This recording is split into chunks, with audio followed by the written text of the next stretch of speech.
హత్యను ఖండించకపోగా ఆ కుటుంబ సభ్యులతో ఎవరైతే ఆరోపణలు చేస్తున్నారో ఆరోపణలు చేస్తున్నటువంటి వ్యక్తులను రాష్ట్ర సచివాలయంలో మీ పక్కన కూర్చోబెట్టుకొని మరి నిస్సిగ్గుగా ప్రెస్ మీట్ మాట్లాడడం మరి ఇది ప్రజాస్వామ్యంలో ఏమంటారో ఒకసారి జూపల్లి గారు సమాధానం చెప్పాలి.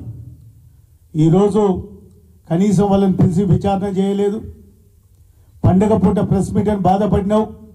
పండుగ పూట మరి ఆ పిల్లలు ఆ చిన్న పిల్లలు తన తండ్రి లెక్క బాధపడతా ఉంటే మరి వారు గుర్తుకు రాలేదు. కానీ నీకు ప్రెస్ మీట్ పెడితేనే వచ్చినంత బాధ ఆ కుటుంబానికి జరిగిన అన్యాయాన్ని మరి ఎవరు పూరుస్తారని చెప్పి అడుగుతూ ఉన్నాం.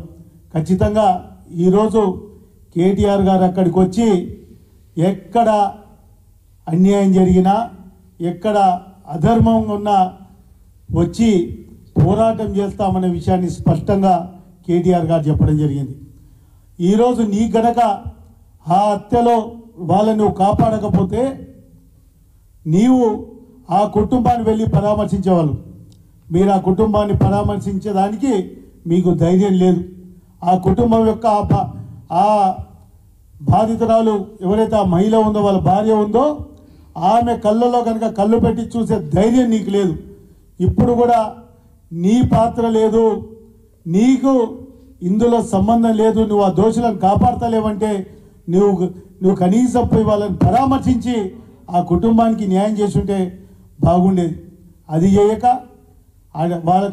వాళ్ళకు అండగా ఉన్నటువంటి కేటీఆర్ గారి మీద బీఆర్ఎస్ పార్టీ మీద విమర్శించడం నీ దిగజారు దివాలకోరు రాజకీయానికి నిదర్శనమని కూడా చెప్తా ఉన్నాం. ఖచ్చితంగా మేము ఒకటే రిక్వెస్ట్ చేస్తూ ఉన్నాం, అధికారం మీ దగ్గర ఉంది, దీనిపైన ఉన్నతమైనటువంటి ఒక అధికారి చేత విచారణ జరిపించాలి.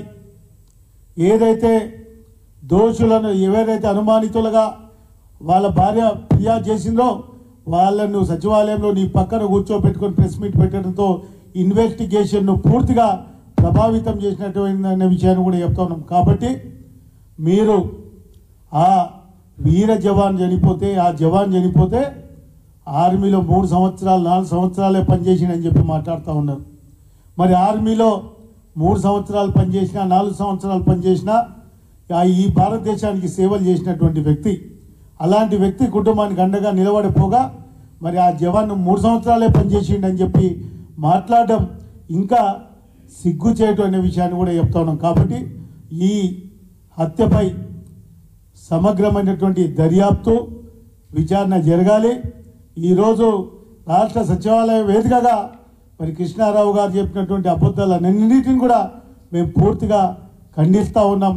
మరి కేటీ రామారావు గారు గండ్రావుపల్లి గ్రామానికి హైదరాబాద్ నుంచి వచ్చి 200 కిలోమీటర్ల దూరం వచ్చి పరామర్శించి ఆ కుటుంబానికి అండగా నిలబడితే నువ్వు ఆ రోడ్డు మీద రోజు 10 సార్లు తిరిగి నీవు కనీసం వాళ్ళని పరామర్శించలేదంటే ఇది కేవలం ఈ హత్య వెనక నీ అనుచరులు ఉన్నారు కాబట్టే నీవు కనీసం